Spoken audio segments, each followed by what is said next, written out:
बिस्मिल्लाहिर्रहमानिर्रहीम। अस्सलामु अलैकुम वरहमतुल्लाहि वबरकातुहू। मेरी इज़्ज़तदार माँ और बहनें, बुजुर्गान मिल्लत, मेरे गयूर नौजवान साथियों, मौज़िज़ हाज़रीन इकराम, शेनशीन पर तशरीफ फरमा आज के इस एहतजाजी जलसे के सदर हज़रत मौलाना हाफिज पीर शबीर साहब,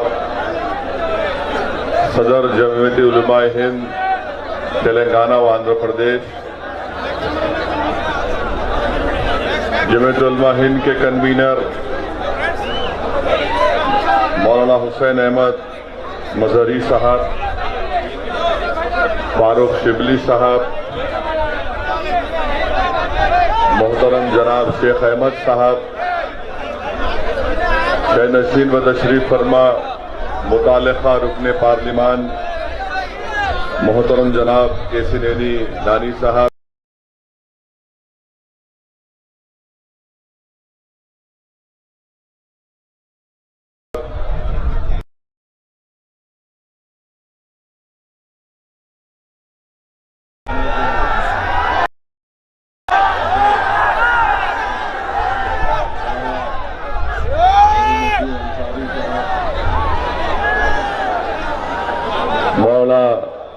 औलिया हुसैनी साहब, हैदर हुसैन निसार आगा साहब, अजीजान मिल्लत, ये एक एहतजाजी जलसा प्रोटेस्ट मीटिंग CAA, NPR और NRC के खिलाफ मुनक्कद किया जा रहा है। मैं मुंतज़मीन जलसे को मुबारकबाद देता हूँ, खास तौर से मुकामी जमीयत उलमा के जिम्मेदारों को कि उन्होंने विजयवाड़ा के तमाम जिम्मेदारों को आज के जलसे में शिरकत की दावत दी और अल्हम्दुलिल्लाह एक इत्तेहाद का एक बेहतरीन मुजाहरा यहाँ पर किया।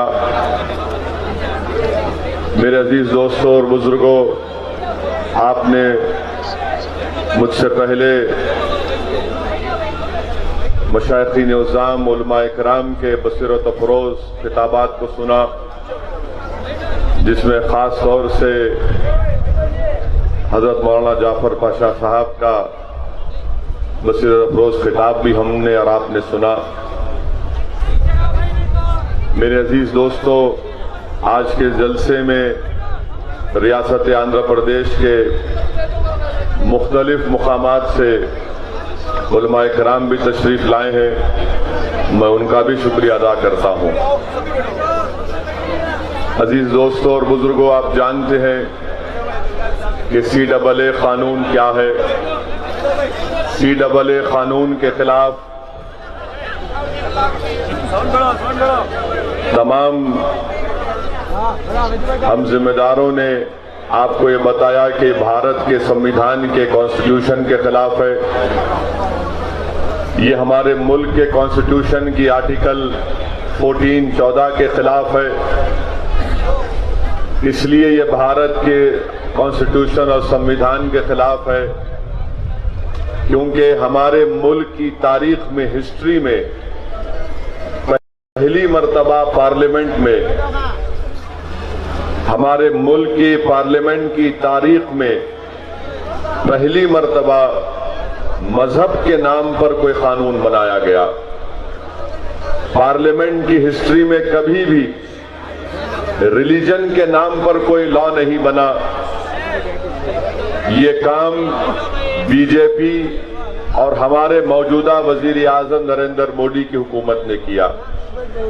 जो काम भारत में कई वजीर आजम गुजरे, नेहरू से लेकर लाल बहादुर शास्त्री, इंदिरा गांधी, राजीव गांधी, इंदर कुमार गुजराल, ऐसे कई वजीर आजम गुजरे, मगर किसी ने भी इस तरह का कानून नहीं बनाया कि मजहब के नाम पर कानून बनाकर उससे मुसलमानों को दूर रखना, ये हमारे आजाद हिंदुस्तान की तारीख का एक काला कानून है।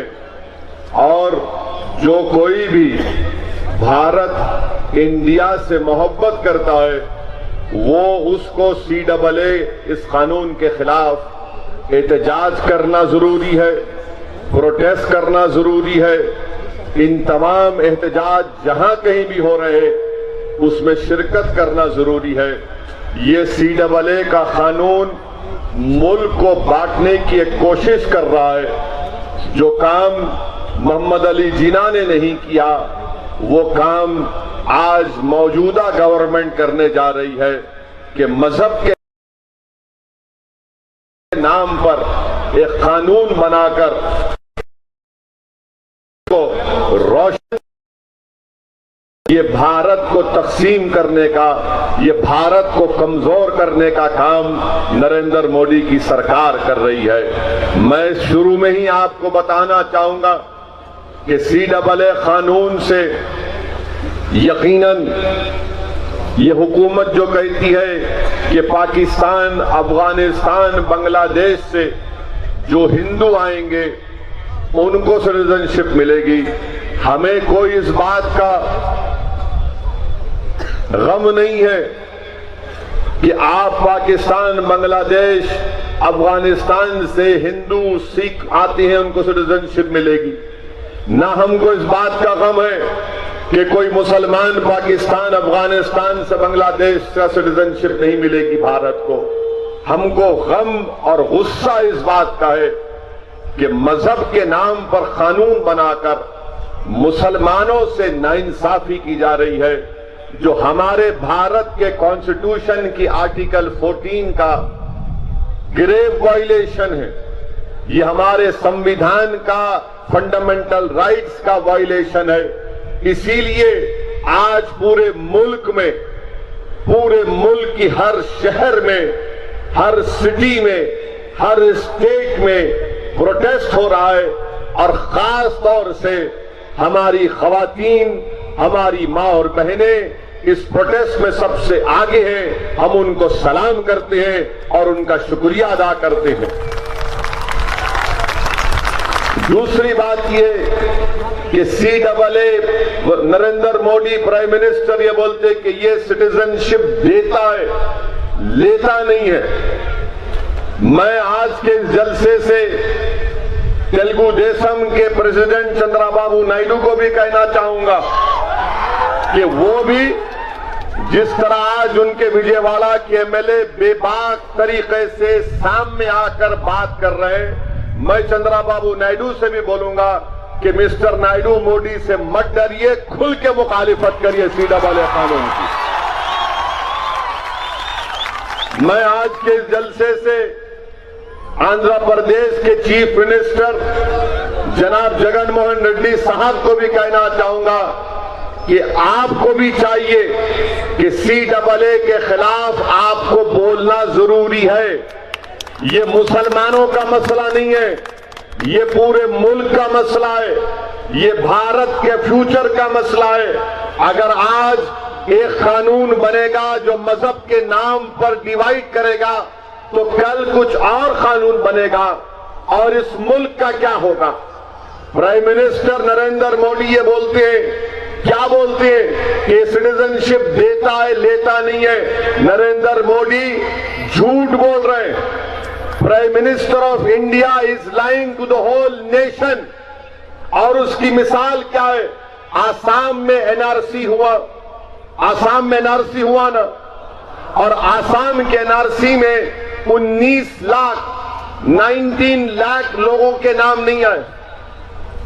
बीजेपी ये करना चाहती है कि 19 लाख में 5 लाख मुसलमान के नाम है और बाकी पूरे नॉन मुस्लिम के नाम है। तो बीजेपी CAA कानून से वो तमाम नॉन मुस्लिम को जो आसाम में नाम नहीं आए, करीब 13 लाख, उनको CAA कानून से इंडिया की सिटीजनशिप देना चाहेगी और देगी। और वो जो 5 लाख मुसलमान जिसके नाम नहीं आए नरेंद्र मोदी आसाम की एनआरसी में जो 5 लाख मुसलमान के नाम नहीं आए उनको सिटीजनशिप नहीं देगी CAA से। उनसे कहा जा रहा है कि आप फॉरेनर्स ट्रिब्यूनल में जाकर अपना मुकदमा लड़िए, अगर ट्रिब्यूनल में हार जाते तो हाई कोर्ट में लड़िए, और अगर हाई कोर्ट में हार जाते तो सुप्रीम कोर्ट में लड़िए, और जब तक हम आपको डिटेंशन कैंप में रखेंगे। आप अंदाजा लगाइए कि इनकी इतनी बड़ी झूठ। हमारे वजीर आजम कह रहे हैं आसाम के जो नॉन मुस्लिम है उनको CAA से सिटीजनशिप दी जाएगी और जो मुसलमान है उसको सिटीजनशिप नहीं मिलेगा। मैं चैलेंज करके आज बीजेपी और तमाम लोगों को बोल रहा हूं, क्या ये बात सच है या झूठ है, बोल दो। मैं प्राइम मिनिस्टर को चैलेंज कर रहा हूं, मैं अमित शाह को चैलेंज कर रहा हूं, मैं जो कुछ यहां पर कह रहा हूं क्या ये सच है या झूठ है, आप कल बयान कर दो। आसाम में 5 लाख मुसलमानों को सिटीजनशिप नहीं मिलेगी और तमाम नॉन मुस्लिम को सिटीजनशिप मिलेगी। कौन से कानून से मिलेगी? CAA से। दूसरी बात, ये CAA कितना खतरनाक है आप देखो। जगन मोहन रेड्डी की गवर्नमेंट ने जियो 124 निकाला। जियो 124 में जगन मोहन रेड्डी की गवर्नमेंट ये कहती है कि अगर NPR जब होगा, आपको अगर कोई आकर डॉक्यूमेंट पूछेगा तो आप डॉक्यूमेंट मत दिखाओ, डॉक्यूमेंट दिखाने की जरूरत नहीं है। ये जियो 124 जगन मोहन रेड्डी की गवर्नमेंट इशू करके कहती है। मैं चीफ मिनिस्टर आंध्र प्रदेश से कह रहा हूं कि आपका जियो गलत है और जो कोई भी ऑफिसर ये जियो ड्राफ्ट करा आप उसको फौरन सस्पेंड करो। वो झूठा है, वो नरेंद्र मोदी का एजेंट है वो ऑफिसर जो जियो ड्राफ्ट करा।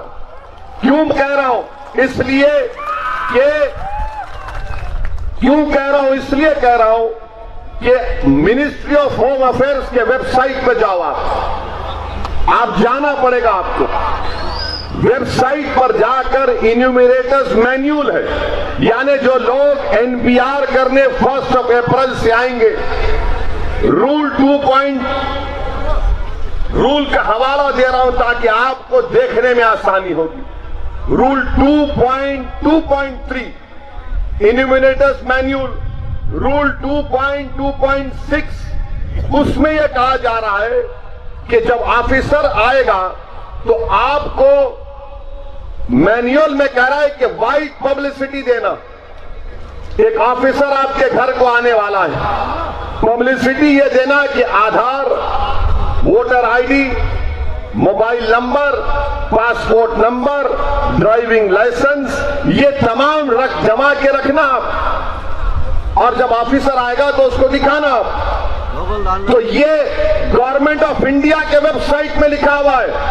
मुझे ताज्जुब इस बात का है कि जगन मोहन रेड्डी की गवर्नमेंट इस तरह का 124 जियो क्यों इशू करी। ये तो गवर्नमेंट ऑफ इंडिया का रूल कानून है, आप कैसे बोल सकते हैं इसको। अब तीसरी बात कि डॉक्यूमेंट बताना पड़ेगा, डॉक्यूमेंट पूछे तो बताना पड़ेगा आपको। ये इन्यूमिनेटर्स मैन्यूल में गवर्नमेंट ऑफ इंडिया कह रही है। और अगर आपके पास बर्थ सर्टिफिकेट नहीं है तो मोदी की गवर्नमेंट ये कह रही है कि अगर आपके पास जन्म पत्र है तो वो भी दिखा दो। जन्म पत्र, हमारे नॉन मुस्लिम भाइयों के पास जन्म पत्र होता है, अगर वो तो वो भी दिखाओ, उसका भी जिक्र। मैं चीफ मिनिस्टर आंध्र प्रदेश से रिक्वेस्ट कर रहा हूं कि अभी भी आपके पास वक्त है, आप इस जियो को विड्रॉ करो। ये गलत जियो है। अब डॉक्यूमेंट्स क्या है? मुसलमानों में खौफ है, एक कैफियत है कि भाई क्या कागज तैयार करना, कागज तैयार करना नहीं है। क्यों बोल रहा हूं? गुवाहाटी हाईकोर्ट का एक केस है, 2 दिन पहले अखबारात ने रिपोर्ट किया। हमारी एक बहन है जिसका नाम जबिंदा बेगम, उन्होंने हाईकोर्ट गुवाहाटी के पास 15 डॉक्यूमेंट दिखाए अपने, कितने? 15 documents. In Guwahati high court, a Muslim lady by the name of Jaminda Begum had shown 15 documents to the Guwahati High Court. क्या डॉक्यूमेंट थे वो? लैंड रेवेन्यू के रिकॉर्ड, मैंने पैसे दिए लैंड रेवेन्यू का। 1966 की वोटर लिस्ट में उनके अब्बा का नाम था। विलेज का जो प्रधान होता है, सरपंच, उसने सर्टिफिकेट लिखकर दिया कि जमिंदा बेगम की अपने शौहर से शादी हुई। उनके माँ बाप का और उनके भाई का नाम 2015 की वोटर लिस्ट में है। और ये तमाम 15 डॉक्यूमेंट दिखाने के बाद भी गुवाहाटी की हाईकोर्ट ने कहा कि तुम भारत के सिटीजन नहीं हो। गुवाहाटी हाईकोर्ट ने कहा। इसीलिए मैं कह रहा हूं, डॉक्यूमेंट्स का मामला नहीं है। आसाम में क्यों हाईकोर्ट ने फैसला दिया? क्योंकि वहां पे एनआरसी हो गया। अब जमिंदा बेगम को उनके दोनों भाई इंडिया के सिटीजन, उनकी मां इंडिया के सिटीजन, मगर बेटी नहीं है, बहन इंडिया के सिटीजन नहीं है। ये क्योंकि आसाम में एनआरसी हो गया। अब जमिंदा बेगम सुप्रीम कोर्ट को जाना, उनका वोटिंग राइट छीन जाता, बैंक अकाउंट बंद, डिटेंशन सेंटर में जाकर सड़के रहना पड़ेगा। इसीलिए मैं कह रहा हूं कि एनपीआर अगर होगा तो एनआरसी हो जाएगा। एनपीआर के बारे में, एनआरसी के बारे में प्राइम मिनिस्टर फिर से झूठ बोले। Prime minister of India has lied again. Ramlila ground में प्राइम मिनिस्टर बोले कि अभी एनआरसी करने का कोई बात नहीं है। पार्लियामेंट में तेलंगाना के एमपी नामा नागेश्वर राव, जो खम्मम के एक्स एमपी थे, उन्होंने क्वेश्चन डाला। क्वेश्चन के जवाब में मोदी की गवर्नमेंट ने कहा, अंग्रेजी का वर्ड इस्तेमाल किया कि till now no decision has been taken about NRC. Till now का मतलब क्या है? कि अभी तक। टिल नाउ का मतलब यह नहीं है कि कल नहीं होगा। टिल नाउ का मतलब यह है कि कभी नहीं होगा। यही मतलब है ना टिल नाउ का। अब ये सवाल का जवाब देखिए आप। एनपीआर क्या है? 1 अप्रैल से एनपीआर होगा, ये गवर्नमेंट ऑफ इंडिया ने कह दिया। एनपीआर आकर आपका नाम, डेटा सब लिखकर चले जाएंगे। एनआरसी के लिए कोई डॉक्यूमेंट की जरूरत नहीं है। एनपीआर में डेटा बन जाएगा और डेटा बनने के बाद कोई भी ऑफिसर, हमारे एमपी साहब बैठे, रूल पोजीशन यह है ऑनरेबल एमपी साहब, the rule of 2003 is made in such a way, sir, that even a low level officer can classify you as a doubtful citizen. Doubtful citizen, 2003 rule, doubtful लिख दिए। अब मिसाल के तौर पर यहां के आपके मजहरी साहब हैं, हुसैन अहमद, उनको डाउटफुल सिटीजन लिख दिया कोई भी ऑफिसर। क्यों लिखा भाई? क्या वजह? नहीं, उसकी मर्जी, उन्होंने लिख दिया। अब उनके ऊपर बर्डन ऑफ प्रूफ रहेगा, मजहरी साहब के ऊपर। आप बताओ, भारत की शरीयत साबित करो। चलिए उन्होंने कुछ करे। उसके बाद विजयवाड़ा की म्युनिसिपैलिटी में, म्युनिसिपल कॉर्पोरेशन में लोकल रजिस्टर लगाई जाएंगी। कोई भी जाकर किसी के नाम का ऑब्जेक्शन डाल सकता, मजहरी साहब का, शिबली का, हमारे अल्ताफ का, किसका भी नाम। अब गुरु जाके ऑब्जेक्शन डाले, फिर प्रूफ करो। आप नहीं प्रूफ कर सके, वो एनआरसी। एनपीआर रोकना है, एनपीआर को स्टे लगाना जरूरी है। एनआरसी के लिए डेटा की जरूरत नहीं है, एनपीआर बन गया, एनआरसी हो जाएगा। इसीलिए हम विजयवाड़ा से, आज के इस जलसे से, आंध्र प्रदेश के ऑनरेबल चीफ मिनिस्टर से रिक्वेस्ट करना चाहते हैं कि आप एनपीआर पर स्टे लगाइए। सेंसस से कोई एतराज नहीं है, एनपीआर पर स्टे लगाइए। अगर एनपीआर होगा तो एनआरसी तो कैसे भी होगा। और एनपीआर सिर्फ मुसलमानों का मसला नहीं है, This is not a Muslim issue. This is not a Hindu issue. This is not a Sikh or Christian or a Buddhist issue. This is an issue which pertains to the poor people of India. जो इस मुल्क के गरीब लोग हैं वो पिस जाएंगे, गरीब पिसेगा, पूरी तरह पिसेगा। याद रखना मेरी बात को, आप लाइन में खड़ा रहना पड़ेगा सबको। भारत की 137 करोड़ जनता को लाइन में खड़ा करेंगे नरेंद्र मोदी, और नरेंद्र मोदी को लाइन में खड़ा करके बड़ी खुशी महसूस होती है इनको, अंदर से इनका दिल फूलता, इनके मुंह में लड्डुआ फूटते, देखो मैं सबको लाइन में खड़ा कर दिया। ये एक बादशाह है, ये प्राइम मिनिस्टर नहीं है नरेंद्र मोदी।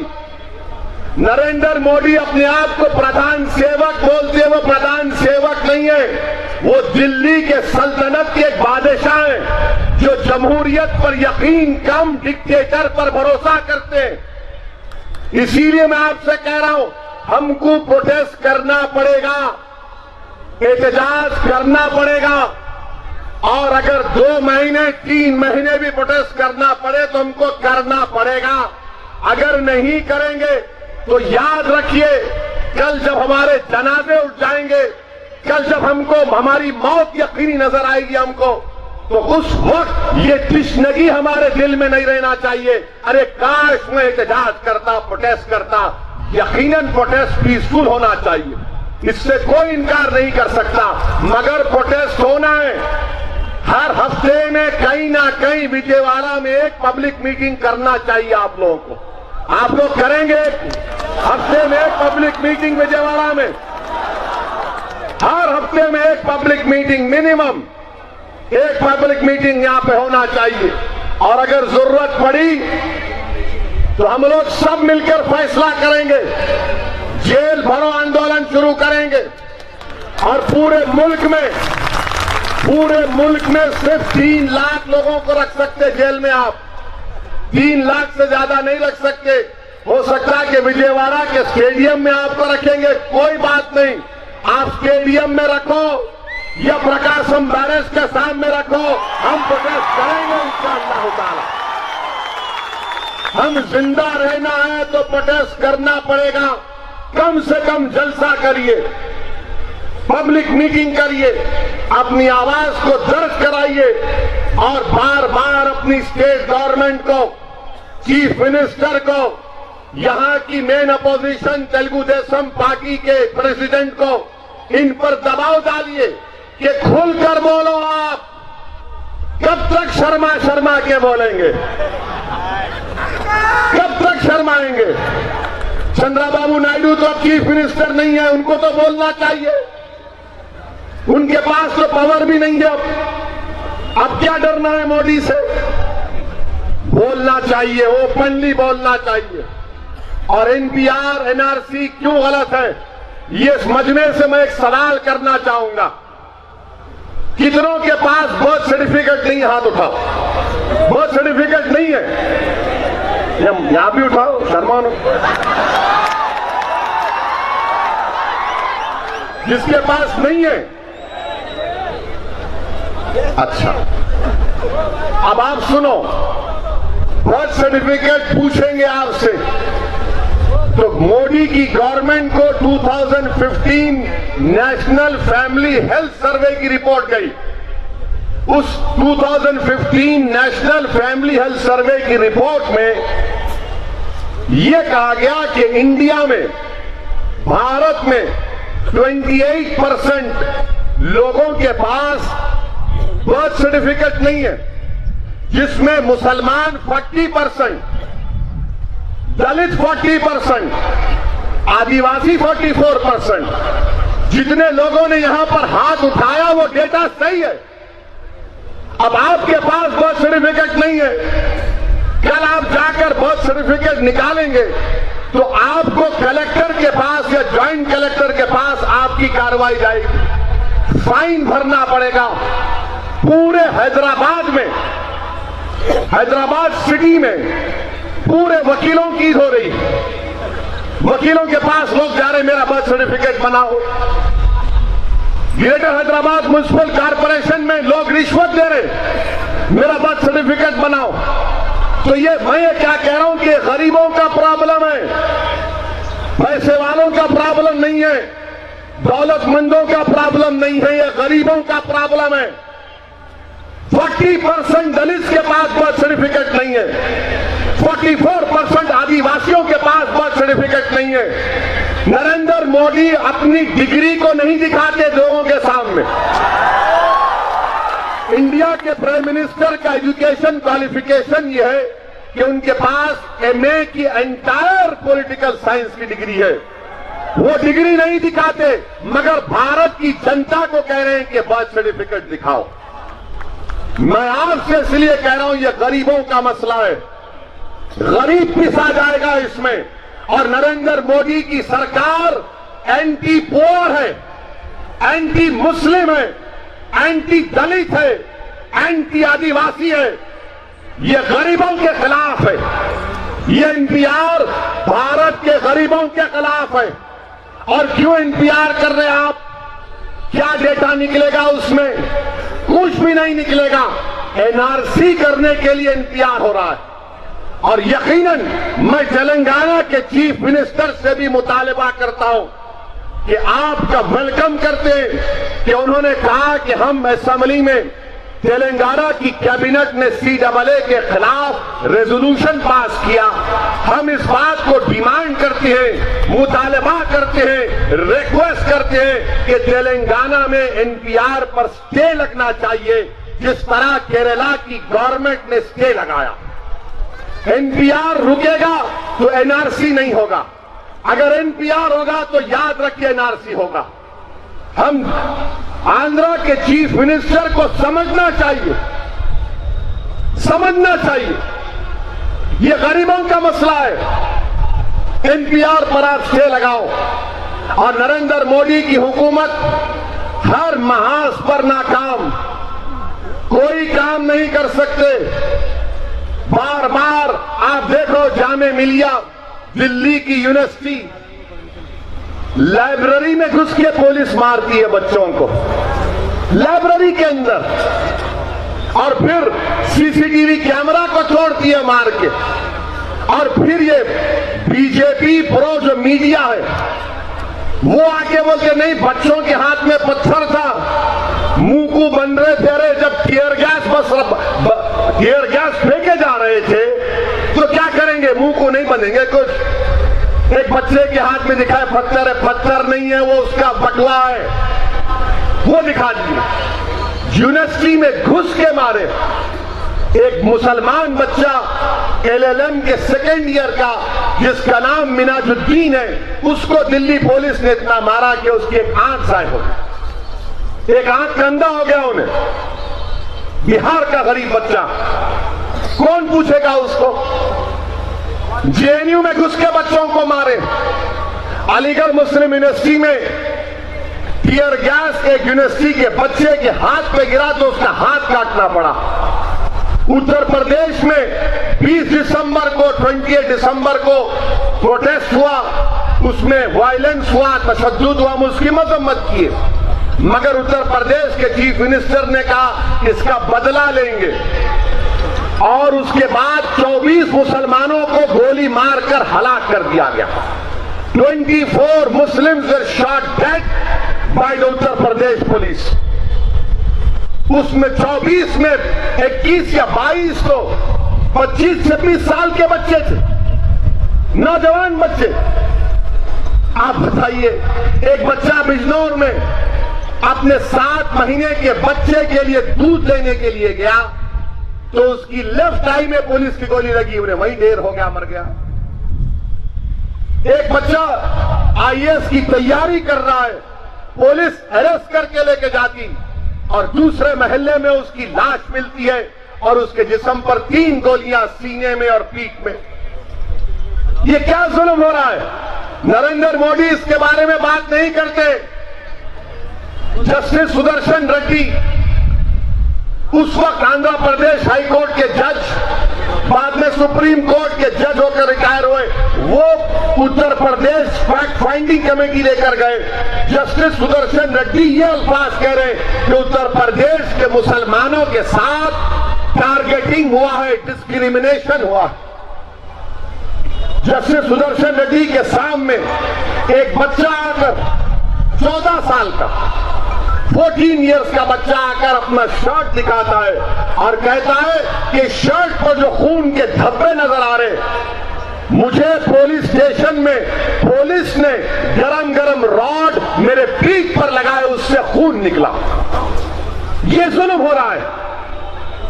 अब 24 लोग मर गए, 24 में 21 लोगों को अब तक पोस्टमार्टम की रिपोर्ट उनकी फैमिली को नहीं मिली।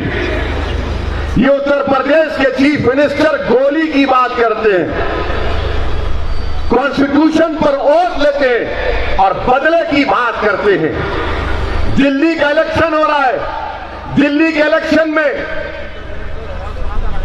मोदी कैबिनेट का मिनिस्टर अनुराग ठाकुर वो मीटिंग में कहता है कि गोली मारो देश के गद्दारों को। उसके बाद 3 लोग गोली मारते। जामे मिलिया में 30 जनवरी के दिन बापू का, महात्मा गांधी का कत्ल हुआ था। जामे मिलिया के बच्चे जुलूस निकालते तो एक बच्चा जिसका नाम राम भक्त है वो गोली चलाता। जम्मू का एक मुसलमान बच्चे के हाथ में गोली लगती। गोली लगने के आधे घंटे के अंदर मीडिया ये रिपोर्ट करता कि राम भक्त जुवेनाइल है, अडल्ट नहीं है। जुवेनाइल है, अडल्ट नहीं है। शाहीन बाग के सामने एक शख्स फायरिंग करता है और कहता है कि ये देश हिंदुओं का है। अब आप मेरे को बताइए, ये बीजेपी का इंसाफ देखो आप। जामे मिलिया में गोली मारे तो बच्चा जुवेनाइल। कर्नाटका बीदर में शाहीन स्कूल में ड्रामा होता है। कौन ड्रामा करते? 4th क्लास 5th क्लास के बच्चियां। ड्रामे में एक बच्ची नरेंद्र मोदी के बारे में कुछ गलत बोल देती तो बीजेपी कर्नाटका की गवर्नमेंट उस बच्ची की मां जो विडो है, बेवा है, और स्कूल की हेडमिस्ट्रेस के ऊपर केस बुक करते। हिंदुस्तान से गद्दारी का सेक्शन 124B लगाते, सेडेशन चार्ज लगाते कि मोदी के खिलाफ क्यों बोले। 2 हफ्ते बिदर की जेल में दोनों औरतें गुजारी। एक बेवा है, मैं जेल में मिलने गया था तो हमारी बहन, हमारी बेटी मुझको रोकर कह रही थी कि ओवैसी साहब, मेरे बेटी को देखने वाला कोई भी नहीं है, मैं जेल में पड़ी हुई हूं, मेरा मालिक के मकान के पास मेरी बेटी है। सोचो आप तमाम, ये हमारी मां और बहनें बैठी हैं, अल्लाह ने आपको भी औलाद दी है। अगर आपकी बेटी 5 घंटे आपको नहीं दिखी तो क्या खुदा की कसम आप रोना नहीं शुरू करते? किसी बाप को, किसी मां को अगर मासूम उसकी बच्ची 12 साल की 1 घंटा या आधा घंटा नहीं दिखी तो मां और बाप परेशान हो जाते। सोचो थोड़ी देर के लिए, जब तुम आज के जलसे से उठकर जाओगे, 2 हफ्ते उस मां ने अपनी बेटी के चेहरे को नहीं देखा। क्यों नहीं देखा? क्योंकि बीजेपी की हुकूमत ने उस मां के ऊपर सेडेशन का चार्ज लगाया। क्यों लगाया? क्योंकि वो मुसलमान थी और वहां पर गोली चलाया जामे मिलिया में, वो भी जुवेनाइल, मगर उस पर सेडेशन का चार्ज नहीं है। सेडेशन का चार्ज इसलिए लगा उस हमारी बेटी और बहन पर क्योंकि वो मुसलमान थी और गोली चलाने वाला गैर मुस्लिम था। ये भारत में इंसाफ के तकाजे हैं। ये हकीकत मैं आपके सामने बयान कर रहा हूं। अगर किसी को मेरे इस बात से तकलीफ हो रही है तो मुझे उसकी कोई परवाह नहीं। रिलीजन के नाम पर डिस्क्रिमिनेशन हो रहा है, मजहब के नाम पर नाइंसाफी की जा रही है। इंसाफ कहां हो रहा है? इंसाफ तो खत्म हो चुका है। इंसाफ की तो इमारत खंडर नजर आ रही है मुझे। मगर भारत से आज भी हमको उम्मीद है। ये लड़ाई भारत को बचाने की है, ये लड़ाई मुल्क को बचाने की लड़ाई है। इस मुल्क को फैसिज्म से बचाना है, इस मुल्क को डिक्टेटरशिप से बचाना है। ये प्रोटेस्ट जो हो रहा है ये कॉन्स्टिट्यूशन को बचाने की लड़ाई है। और हमको लड़ना है, डरना नहीं है। अगर जेल जाना पड़े तो आप जाएंगे जेल को? सोच के हाथ उठाओ, इंशाअल्लाह बोल के पीछे नहीं हट जाना। एक पैगाम हमको देना है गवर्नमेंट को कि हम तुम्हारे खिलाफ उठ खड़े हुए हैं। ये CAA NPR NRC का प्रोटेस्ट नरेंद्र मोदी, सुन लो आप, मैं विजयवाड़ा से प्राइम मिनिस्टर को कह रहा हूं, ये CAA NPR NRC का एहतजाज किसी मुस्लिम लीडर का एहतजाज नहीं है। ये एहतजाज जो भारत में हो रहा है ये उलेमाओं के कंट्रोल में भी नहीं है। ये अवामी एहतजाज बन चुका है, ये पीपल्स मूवमेंट बन चुका है। अब कोई उसको नहीं रोक सकता मिस्टर मोदी, कोई नहीं रोक सकता। ये तूफान है, ये तूफान है और ये तूफान और सैलाब उठेगा, सुनामी की तरह आगे बढ़ेगा और जो संविधान को तोड़ना चाहते हैं ये तूफान उन संविधान को तोड़ने वालों को बहा कर लेकर जाएगा इंशाअल्लाह ताला। इसीलिए मेरे अजीज दोस्तों, मेरी इज्जतदार मां और बहनों, आपको और हमको साफ और वाज़े अल्फाज में CAA NPR NRC को रिजेक्ट करना है, रिजेक्ट करना है। और एक्सपर्ट्स क्या बोलते हैं? एक्सपर्ट्स ये बोलते हैं कि अगर पूरे मुल्क में NRC या NPR बेहतरीन तरीके से भी हुआ, सबसे अच्छे तरीके से भी हुआ, तो कम से कम 8 करोड़ लोगों के नाम नहीं आएंगे। 8 करोड़, यानी पूरे आंध्र प्रदेश की आबादी भी 8 करोड़ नहीं होगी। बताओ आप, आंध्र तेलंगाना मिलाए तो 8 करोड़ होंगे। 8 करोड़ लोगों के नाम नहीं आएंगे।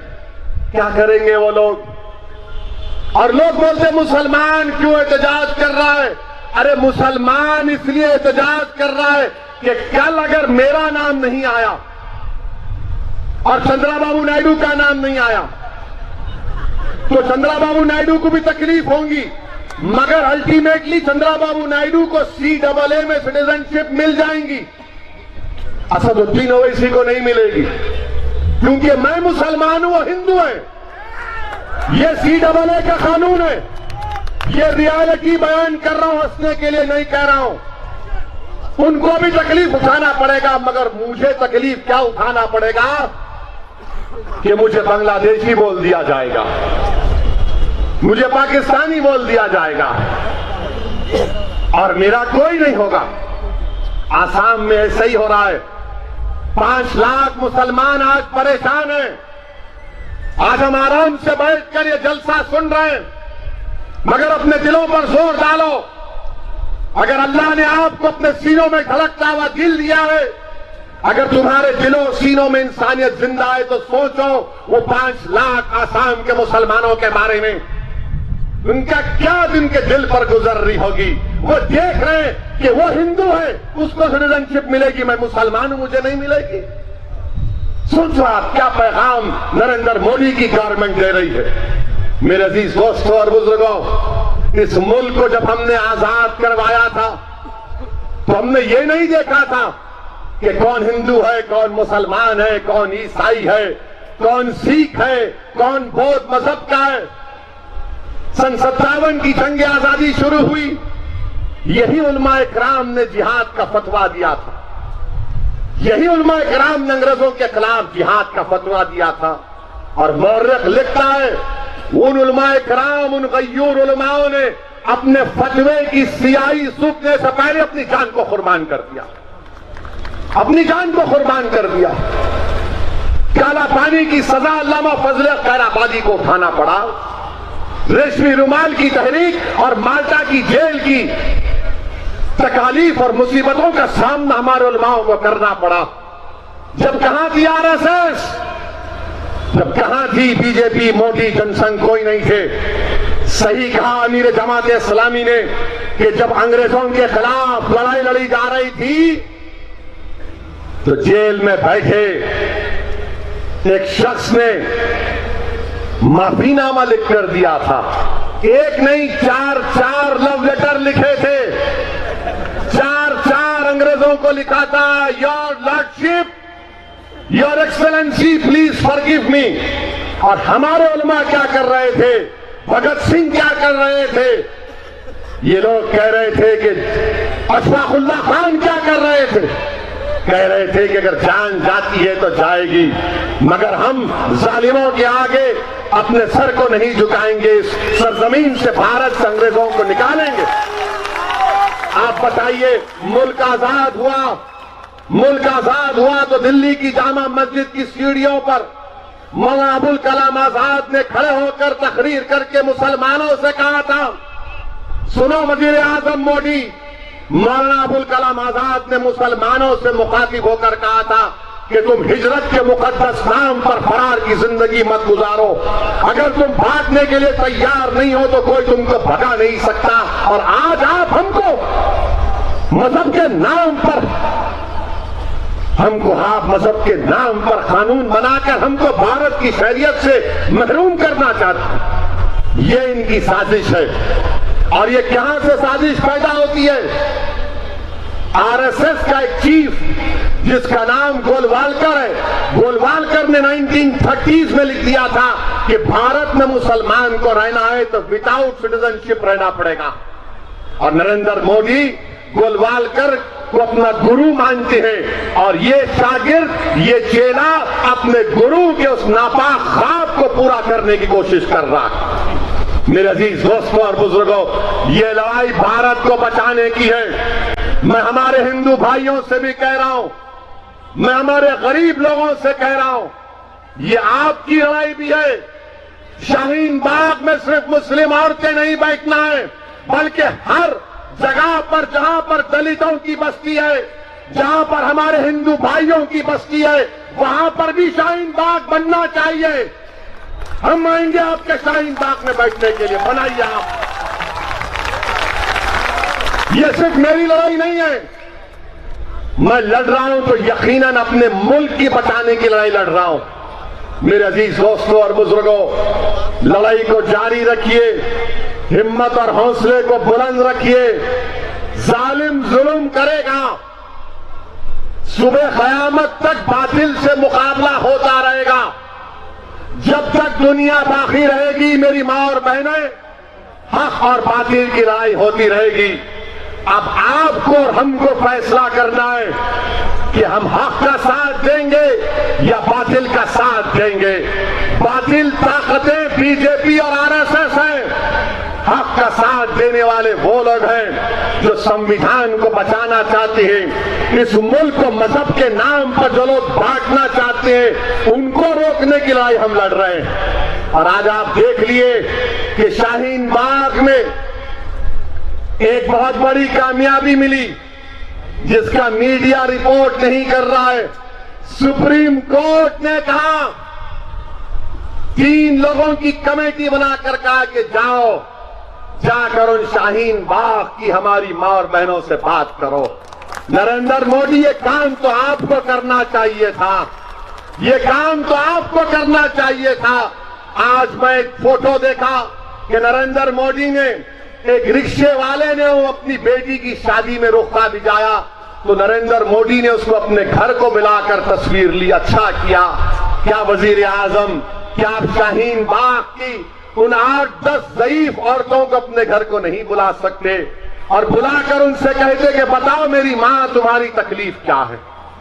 आप तो भारत के प्रधानमंत्री हैं ना, आप तो अपने आप को प्रधान सेवक कहते, मगर नहीं, इनकी साजिश यही है कि इन तमाम चीजों को दबा दिया जाए, कुचल दिया जाए। मुझे पूरा यकीन है कि ये लड़ाई इंशाअल्लाह ताला एक तारीखी जिद्दहद है और अल्लाह सुब्हाना व ताला गैब से मदद करेगा। और याद रखो हमेशा इस बात को, सच्चाई कमजोरों के साथ होती है, सच्चाई कमजोरों के साथ होती है। हमेशा तारीख बताती है कि सच्चाई कमजोरों के साथ होती है, सच्चाई मजलूमों के साथ होती है, सच्चाई सच्चाई जालिम के साथ नहीं होती। जालिम के पास ताकत हो सकती है, इख्तिदार हो सकता है, गोलियां मारने की ताकत हो सकती है, औरतों को जेल में डालने की ताकत हो सकती है, मगर सच्चाई मजलूमों के साथ होती है। कामयाबी इंशाअल्लाह ताला, कामयाबी भी आप देखेंगे कि कमजोरों को अल्लाह गलबा देगा। कामयाबी भी अल्लाह कमजोरों को गलबा देगा। आज इख्तिदार की कुर्सी पर बैठने वाला, दिल्ली के तख्त पर बैठने वाला एक बादशाह ये समझ रहा है कि जिनके पास पहनने को कपड़े नहीं है, जिनके पास खाने को खाना नहीं है, जिनके पास ताकत नहीं है, जिनके पास गरीबी है, जिनके पास मुफलिसी है, मैं उनको दबा के रख दूंगा। तो सुनो दिल्ली के तख्त पर बैठने वाले बादशाह, तारीख कुछ और कहती है कि जिसके पास पहनने को कपड़ा नहीं था, जिसके पास खाने को खाना नहीं था, जिसके पास सवारी के लिए जानवर नहीं था, तादाद में भी कम थे, मगर उनके पास एक चीज थी, एक दौलत थी। वो क्या थी? उनके पास अल्लाह पर तवक्कल की ताकत की दौलत थी। वो पैदा करो, तुम अल्लाह से रुजू हो जाओ, अल्लाह हमको कामयाब करेगा। अरे जब गैब से अल्लाह ने हमको हर वक्त कामयाब किया, इस वक्त भी अल्लाह हमको कामयाब करेगा। मगर सिर्फ दुआ पर इक्तफा मत करो, दुआ करो और मैदान में निकलो, ताकि हम अंदाजा लगाएं कि हमारी दुआओं में कितनी तासीर है। जिद्दोजहद करिए, हिम्मतों को बुलंद रखिए। मैं फिर से आपका शुक्रिया अदा करता हूं कि आप यहां पर तशरीफ लाए। अस्सलाम वालेकुम व रहमतुल्लाहि व बरकातहू।